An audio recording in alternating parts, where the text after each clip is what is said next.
Hi, my name is Bankole Nyola, and I want to welcome you to Nigeria Dialogue. Nigeria Dialogue is a group of Nigerian intellectuals who are tired of just sitting down and complaining about the country. We are a people who are committed to bringing change to Nigeria, one person at a time.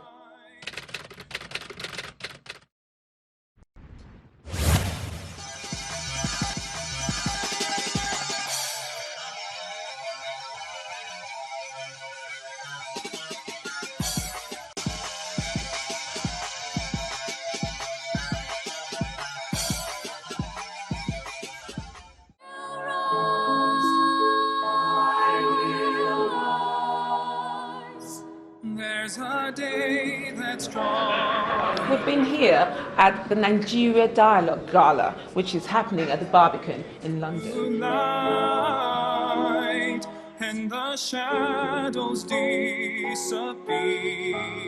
The Nigeria Dialogue Gala Night event, which was held on Saturday the 18th of January at London's Plasterers Hall, was a night of entertainment and music. It was also a night and an opportunity for Nigerian professionals, entrepreneurs and philanthropists, whilst enjoying a night of entertainment and networking, also an opportunity for them to support a worthy cause.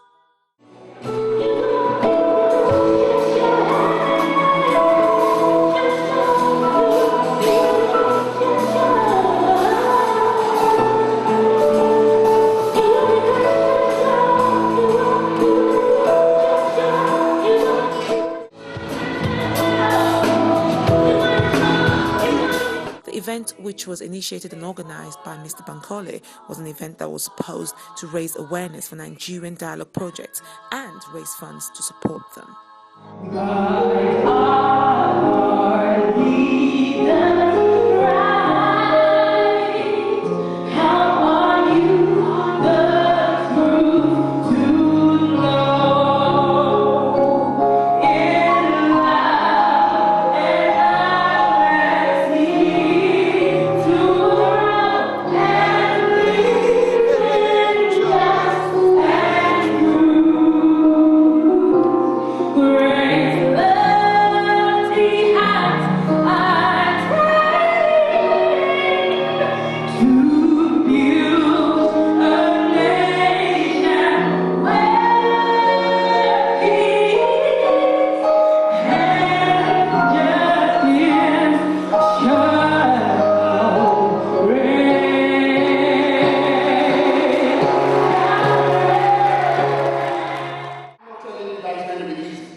What I know, with everyone pulling together from every corner of that great nation, we can build a modern nation.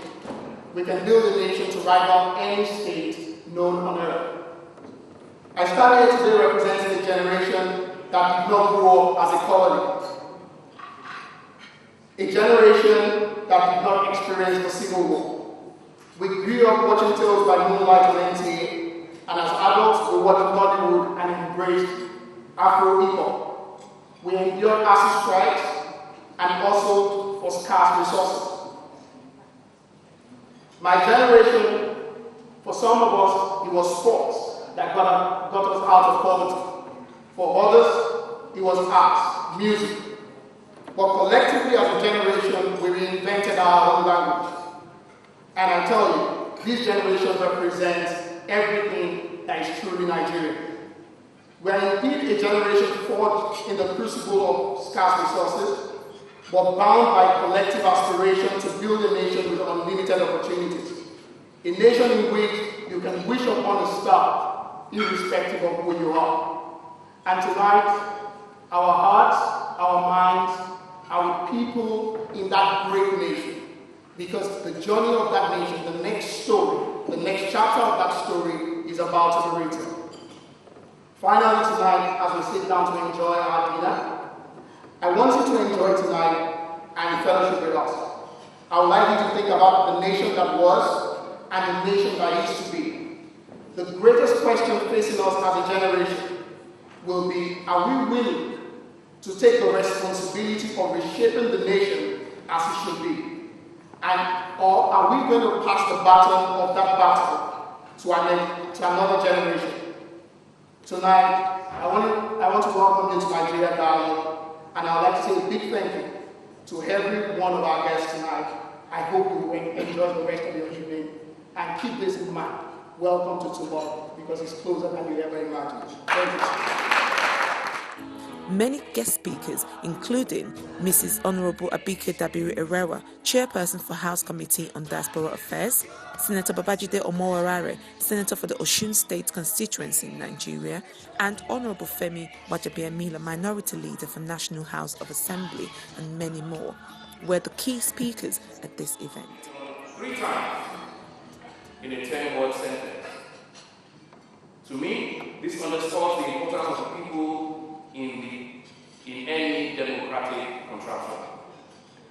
The people must therefore be involved. If we take a cursory look at several constitutions, the preamble normally starts with an allusion and deference to the people in a bid to give the constitutional legitimacy. The American Constitution, after which the Nigerian democratic system is modeled, says, "We the people." The Nigerian Constitution says the same thing in its preamble, "We the people." Such is the importance of the people and its power in any democracy. Let me say this: most constituents would hold their legislators accountable by asking in 2015, the election year, for instance, what was your vote during the benchmark crisis? On what side of the divide were you? Such issues today, or to the constituents, to the electors, are unimportant today.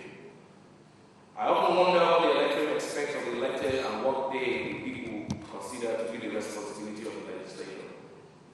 But the solution, for me, is very simple. The solution is for us all to get involved. Thank you.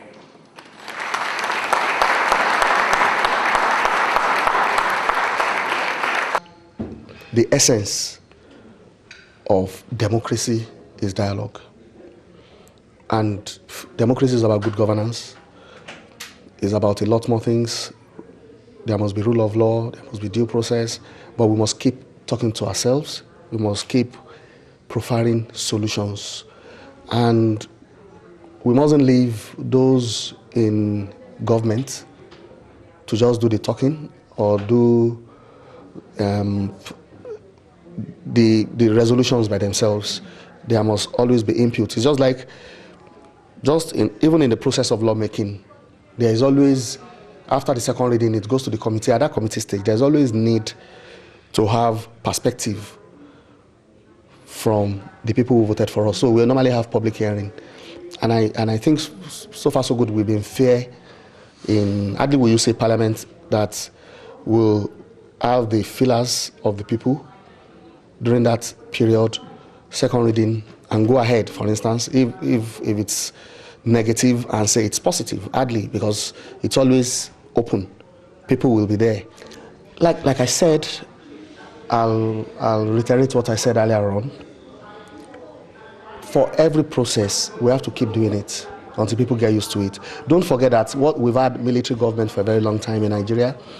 We started this experience or experiment in 1999, and we cannot be compared overnight with countries that have done it for a very long time, that the process has become a culture, that if some things are not done in a particular manner, people are shocked, people are amazed. In that part of the world, you still have some instances when things are done the way they shouldn't, and people just shrug and say, look, they're politicians, let's leave them alone. I don't think we should be left alone.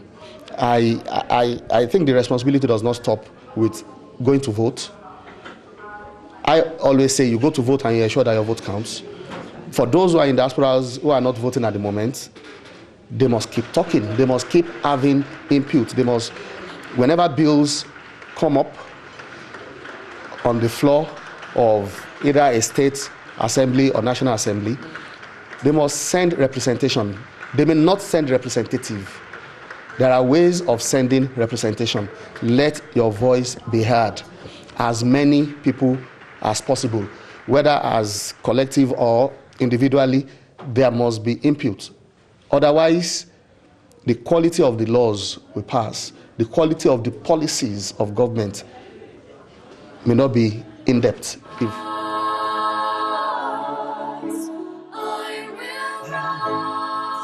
Hello, I'm here with Honorable Femi Wajabiamila, who just finished giving a speech. And thank you so much for your time to talk to us today.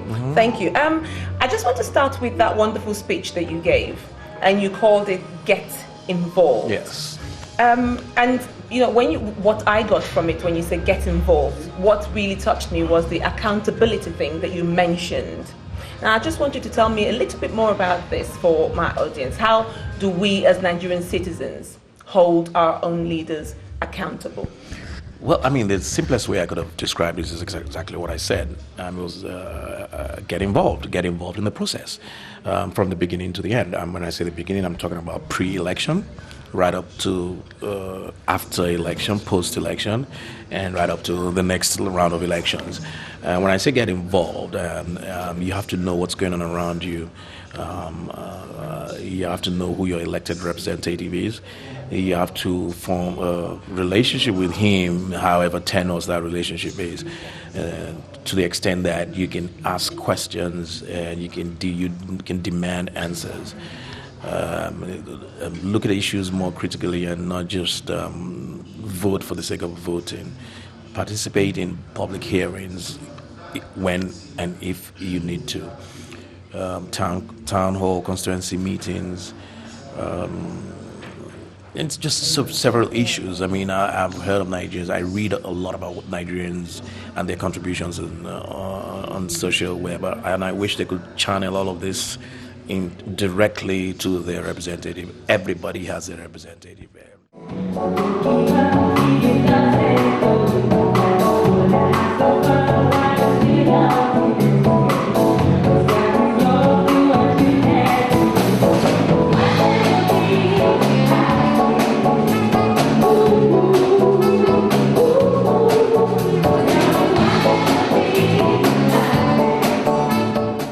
So can you tell me in your own words what Nigeria dialogue means to you?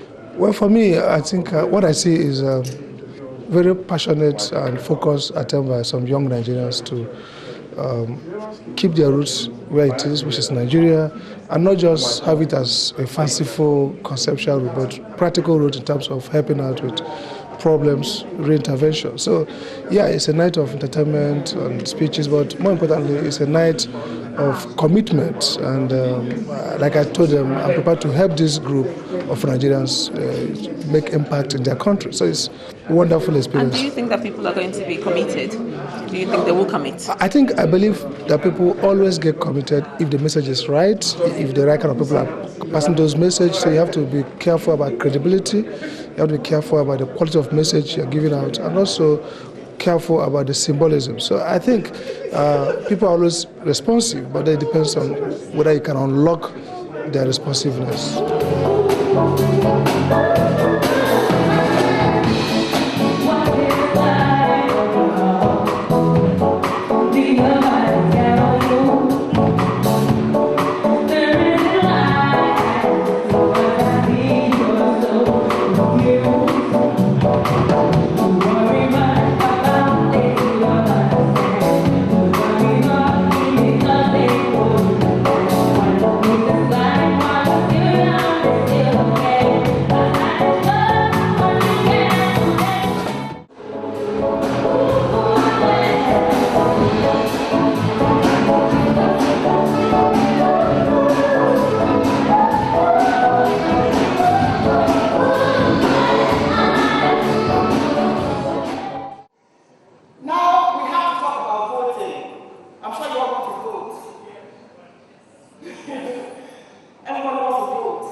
It is your right to vote as a Nigerian diaspora. However, the reality is that it cannot happen in 2015. Because one, the law has to be amended. Two, are we practically ready for that in 2015? I think realistically, sad to say, but the answer is no. However, I told some of you today, 2015 elections will be the last election when Nigerian diaspora will not vote. But you see, you have to make a strong case for it. You have to be passionate about it. You have to tell your lawmakers, tell us, insist that we must amend the laws to make it vote. We can't say because we're not ready, we will not vote forever.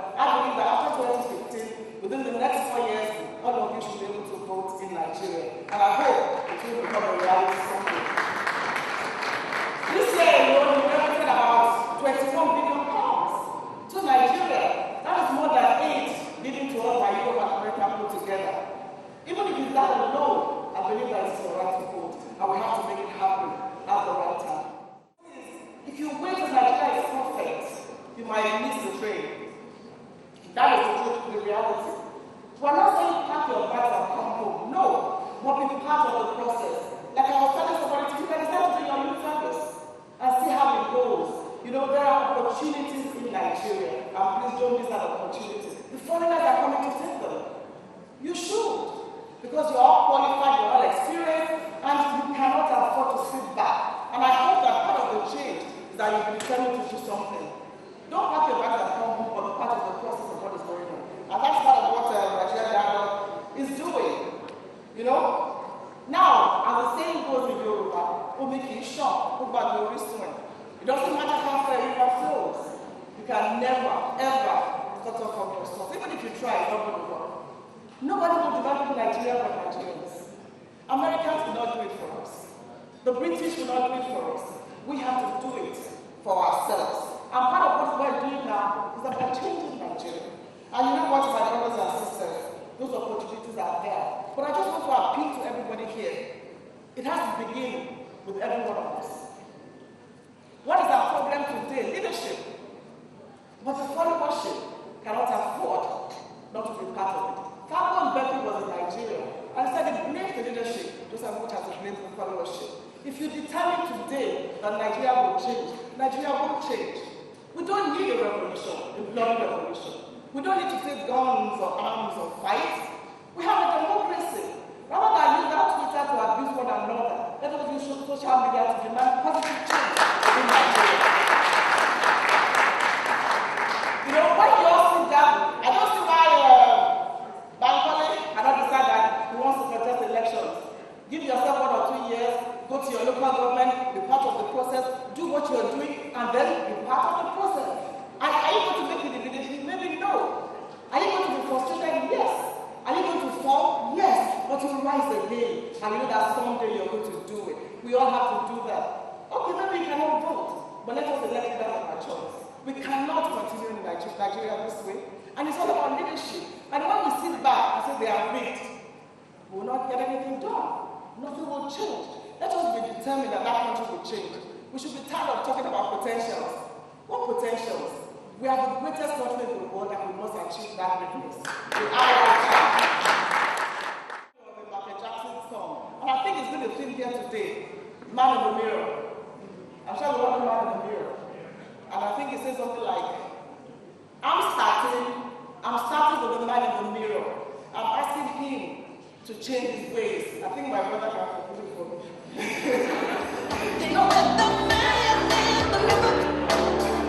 I'm asking him to change his ways. Oh, yeah.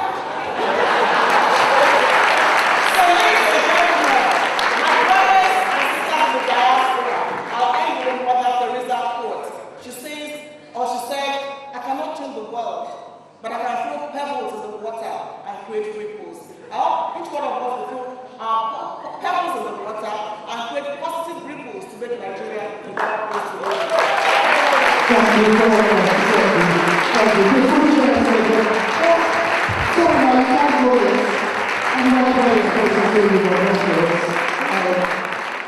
With Her Excellency Honorable Mrs. Abike Dubiri Erewa. Thank you very much, ma'am, for coming. Thank you. Is there a fear as a policymaker or as a lawmaker? Do you have fears sometimes about when you make such laws, the fact that you may just go a little bit too much to the left side, and by that I mean for the indigents of the country, whereby they will now take it upon themselves to become vigilantes for that law that has been made? It is not so much because, like you say, it's not our culture, it's not what we do, and that is okay. But when making the law, how do you ensure that citizens do not take it upon themselves to decide who is and who isn't, and the meta punishment as they see Well, fit? already as a society, we deal with the issue of jungle justice. You know, we are, if you follow the story of a woman who they claim stole pepper at the market, and they actually beat her up and inserted pepper in a private part, and NGOs are taking that up. So again, that would be wrong to take the law into your hands, you know, if that happens. And I don't know how you just say, hey, she's gay, and then you go to 40 years imprisonment. That is not likely to happen. When it does, I'm sure it can be tackled, because it's happening sometimes in other cases. We had a situation at National Stadium where a policeman was watching and the guy was being beaten up, allegedly a thief, but he wasn't. You know, he was just running and they followed him. So those are issues to be tackled. However, what we've done with that bill is we had a public hearing. 95% of those who came for the public hearing said this is what they wanted. So as lawmakers, we've done what Nigerians wanted. If there are areas of the law, because they spoke strongly about the culture, they spoke strongly about how they don't want a situation where, as you see today in the West, men are marrying men, women are marrying women. And they talked about human rights, and they said, what about their own human rights? So we've done the wishes of the Nigerian people. However, if there are areas of the law you want us to amend, let them bring them. We'll look at them and amend them if necessary. Again, it will go through public hearing. Whatever you do is about what majority of the people want. Thank you. I want to talk about this. Yes. This is one of your fantastic projects. We were just looking through it and talking about it. I want to know what inspired you, first of all, to... The inspiration is that when we engage with Nigerians abroad, you meet very successful Nigerians that we don't know about. So you only hear the negative stories. So we said to ourselves, let's do something about sharing some of our positive stories. And I tell you, if we decide to do this every week, there'll be stories to tell. That is the beauty of being a Nigerian in the diaspora. So we said, let's do our own bit and feature some of them, people like you, doing great things abroad, so that people will know that, we need to build confidence in ourselves as Nigerians. We're not a country of 419s or drug dealers. We are successful people developing world economies, and Nigeria should be able to tap into the enormous resources of its citizens abroad. That is why we did that, and we're glad that it's being well received. And being, oh yes, supported. This is the second edition. You can't keep sitting back and say, where do you start? You start from now. You start from here. Nigeria Dialogue is already a strong association. Take a position, have a theme. What do you want to do for the election? Like I said, you can be a monitoring group, even if you cannot vote, and then keep educating people to be part of the process. Look, if someone like you're in Nigeria, you vote and you stay there, who will give you 2,000 naira? Who will give you a bag of rice?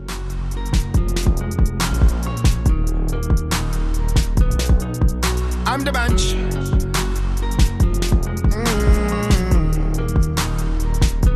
You only have one Nigeria Dialogue is a hub for progressive Nigerian intellectuals who intend to challenge systemic and institutional realities in Nigeria via meaningful dialogue and measurable input that result in sustainable economic, infrastructural, and social development. How do you feel? I said I felt exactly the way I felt this morning. I felt exactly the same way I felt when I conceived this idea.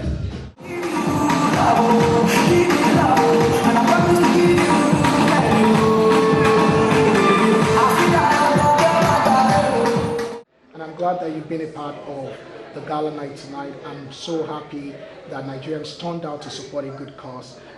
In the year 2014, we will be traveling to 10 cities in Nigeria with our mega conference. We're working in partnership with the Future Awards to bring skills development and leadership training and entrepreneurial development to thousands of young Nigerians. We're working with organizations like Acumen International to generate funding for innovators in our country. I've always believed that the next big business is going to happen on the African continent. And the big business, because Nigeria is the heart of Africa, that is where it's going to happen. So I'm looking forward to engaging these young people in a dialogue about the future.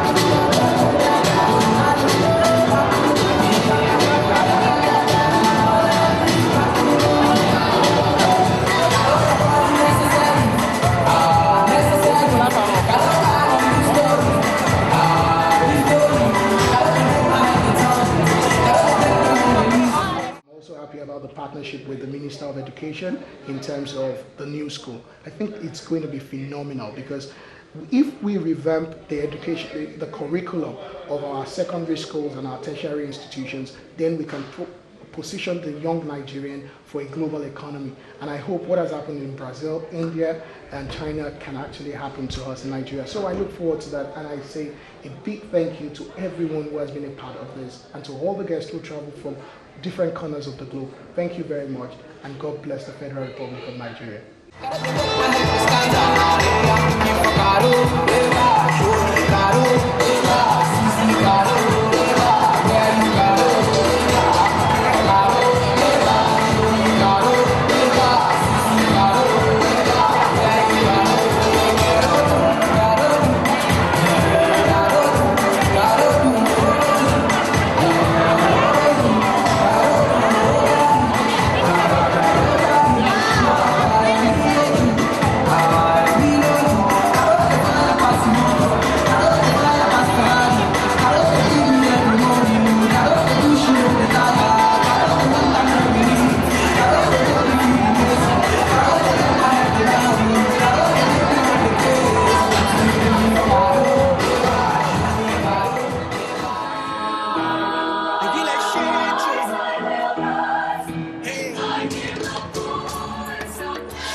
But the point is this gala tonight, I think, has been a success, and we'll, of course, monitor them and see the actuality and the outcome of this event. My name is Gail Ngozi. Thank you very much.